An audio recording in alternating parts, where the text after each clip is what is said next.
High Line is an old elevated rail line that runs for 1.5 miles right through Manhattan.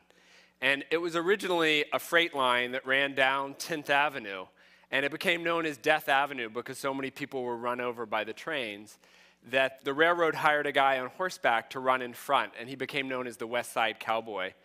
But even with the cowboy, about one person a month was killed and run over.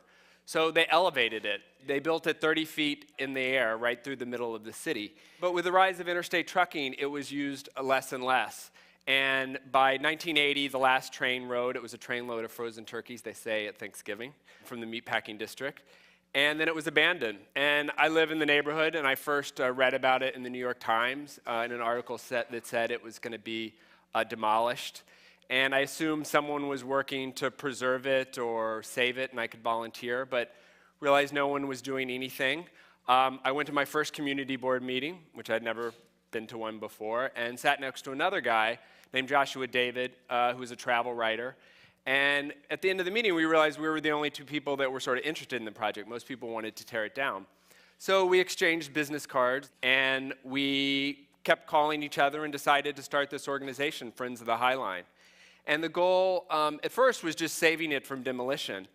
But then we also wanted to figure out what we could do with it.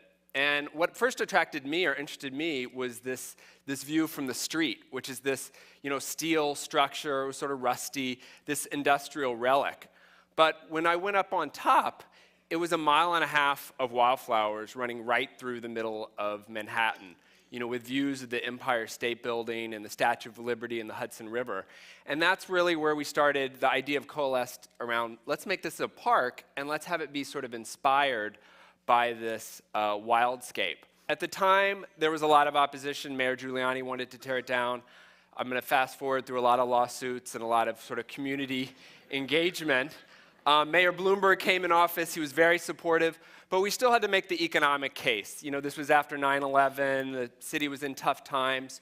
So we commissioned an economic feasibility study to try to make the case. And it turns out we got those numbers wrong. We thought it would cost $100 million to build. So far, it's cost about $150 million.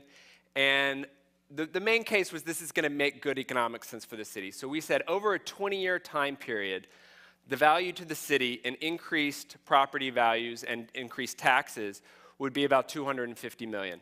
That was enough. It really got the city behind it. It turns out we were wrong on that. Now people estimate it's created about $500 million, or will create about $500 million in tax revenues for the city. We did a design competition, selected a design team. We worked with them to really create a design that was inspired by that sort of wildscape. There's 3 sections. We opened the first section in 2009. It's been sort of successful beyond our dreams. Last year we had about 2 million people, which is about 10 times what we ever estimated. This is one of my favorite features in section 1. It's this amphitheater right over 10th Avenue. And the first section ends at 20th Street right now. The other thing, it's generated obviously a lot of economic value. It's also inspired, I think, a lot of great architectures. There's a point where you can stand here and see buildings by Frank Gehry, Jean Nouvel, Shigeru Ban, Neil Denari. And the Whitney is moving downtown and is building their new museum right at the base of the High Line. And this has been designed by Renzo Piano, and they're going to break ground in May. And we've already started construction on Section 2. This is one of my favorite features, this flyover where you're 8 feet off the surface of the High Line, running through a canopy of trees.